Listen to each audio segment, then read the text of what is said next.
Hi, I'm Eric Schneiderman, and I'm your lawyer.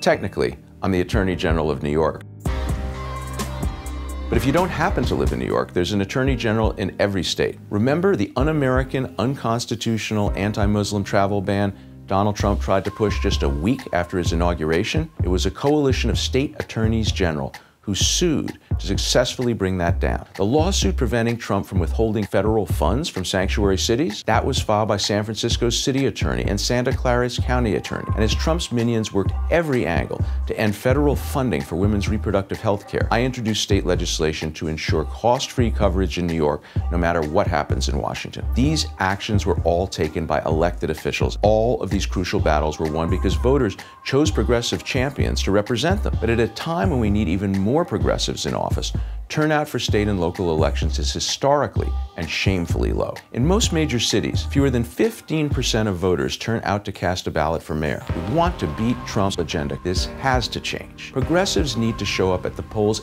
every time. When we elect progressive state legislators, attorneys general, and governors, we strengthen our state and city laws.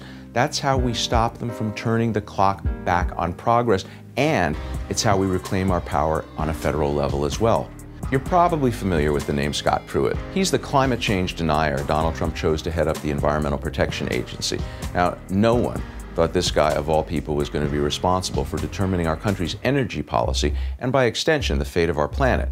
Scott Pruitt was the Attorney General of Oklahoma. He was elected to state office and then quietly ushered through the ranks, funded by the oil and gas industry for his entire career. By the time Trump was elected, Scott Pruitt had been groomed for the picking. Progressives need their own candidates who start out locally and work their way up to federal positions, ready to implement big national change when their time comes. We need to elect the local candidates today who can go toe-to-toe against Trump and his ilk in 2020, 2024, and beyond. We need more young candidates, women, people of color, and we need to support those candidates even if they're running in a different state. Most Americans who don't show up at the polls for local elections say they would if only they felt like their vote made a difference.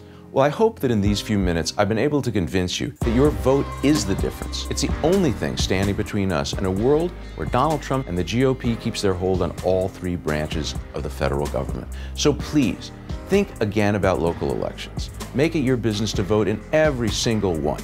Elections for school board, state legislature, mayor, and state attorney general. If you want to truly be a part of the resistance, this is where the fight lives. If we work together, in 2018, we'll win back seats in Congress, and in 2020, we'll elect a progressive president. Go online, find out who your local representatives are, tell them the issues that matter to you.